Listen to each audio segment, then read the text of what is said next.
خیبر پختونخوا کے ضلع خیبر کی وادی تیرا میں شدید برفباری کے بعد ریسکیو 1122 کی پاک فوج کے ہمراہ بروقت اور مؤثر کارروائیاں جاری ہیں۔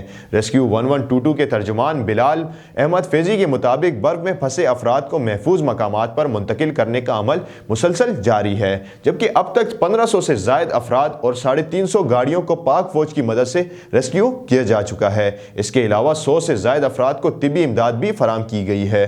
ترجمان کے مطابق خیبر، پشاور، مردان، نوشہرہ اور صوابی سے تعلق رکھنے والے 100 سے زائد افسران اور اہلکار اس ریسکیو آپریشن میں حصہ لے رہے ہیں۔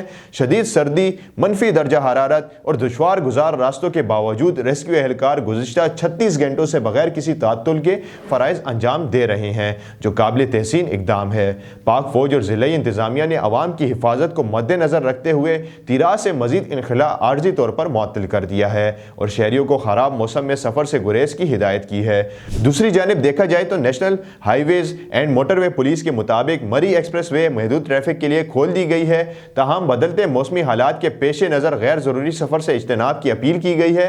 موٹر وے پولیس 24 گھنٹے الرٹ ہے اور کسی بھی ہنگامی صورتحال سے نمٹنے کے لیے فیلڈ میں موجود ہے۔ عوام سے کہا گیا ہے کہ سفر سے قبل موٹر وے پولیس کی سوشل میڈیا اپڈیٹ چیک کریں یا ہیلپ لائن 130 پر رابطہ کریں۔ یہ تمام اقدامات حکومت، ریسکیو اداروں اور قانون نافذ کرنے والے اداروں کی جانب سے عوام کی جان و مال کے تحفظ کے لیے ایک مثبت اور قابل ستائش کوشش ہے۔ ایسی مزید معلوماتی ویڈیوز کے لیے VNI نیوز کو لائک کریں، فالو کریں اور سبسکرائب کریں۔ شکریہ۔